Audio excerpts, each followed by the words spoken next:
রাজশাহীতে জাতীয় নাগরিক পার্টি এনসিপির এক নেতার বাড়ির সামনে কাফনের কাপড় ও একটি চিরকুট ফেলে গেছে দুর্বৃত্তরা। চিরকুটে লেখা ছিল, প্রস্তুত হ রাজাকার, মায়ের দোয়া নে, তোদের দিন শেষ, জয় বাংলা, জয় বঙ্গবন্ধু। হুমকি পাওয়া ওই নেতার নাম খালিদ হাসান মিলু। তিনি এনসিপির রাজশাহী জেলা সমন্বয় কমিটির সদস্য ও বৈষম্য বিরোধী ছাত্র আন্দোলনের সাবেক সংগঠক। তার বাড়ি মোহনপুর উপজেলার ধুরইল গ্রামে।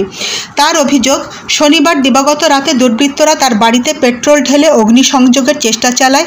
পরে বাড়ির সামনে কাফনের কাপড় ও চিরকুট পাওয়া যায়। খালিদ হাসান মিলু জানান, শনিবার রাত 11:30টার দিকে তিনি বাসায় ফেরেন।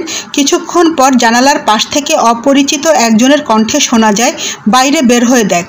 বারান্দায় গিয়ে দেখেন টিনের সঙ্গে থাকা কাঠের আড়ায় আগুন জ্বলছে এবং চারপাশে পেট্রোলের গন্ধ। তিনি বলেন, আমি বাইরে না গিয়ে প্রথমে প্রতিবেশীদের ডাকি। ধুরইল বাজারের নৈশ প্রহরীও আসেন। পরে বাইরে এসে একটি পলিথিন দেখতে পাই। পুলিশ আসার পরে সেটি খোলা হয়। ভেতরে কাফনের কাপড় ও চিরকুট পাওয়া যায়। বৃষ্টির কারণে বাড়ির চারপাশ ভেজা থাকায় আগুন ছড়িয়ে পড়েনি।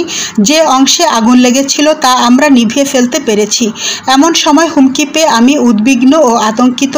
চিরকুটে জয় বাংলা লেখা থাকায় কারা এর সঙ্গে জড়িত তা অনুমান করা কঠিন নয়। এনসিপির রাজশাহী জেলা সমন্বয় কমিটির যুগ্ম সমন্বয়কারী নাহিদুল ইসলাম সাজু বলেন, এ ধরনের ঘটনা অত্যন্ত দুঃখজনক ও লজ্জাজনক। আওয়ামী সন্ত্রাসীরা এখনও আমাদের এভাবে হুমকি দিচ্ছে, যা প্রশাসনের ব্যর্থতার প্রমাণ। প্রশাসন যদি কার্যকর পদক্ষেপ নিত, সন্ত্রাসীরা এমন সাহস দেখাতে পারত না। আমরা এ ব্যাপারে জিডি করব। মোহনপুর থানার ভারপ্রাপ্ত কর্মকর্তা আতাউর রহমান জানান, রাত 11:15টার দিকে খবর পেয়ে ঘটনাস্থলে পুলিশ পাঠানো হয়। অভিযোগ দিতে বলা হয়েছে। অভিযোগ পেলে আইনানুগ ব্যবস্থা নেওয়া হবে। ঘটনাটি তদন্তাধীন। নয়নতারা নিউজ, ঢাকা।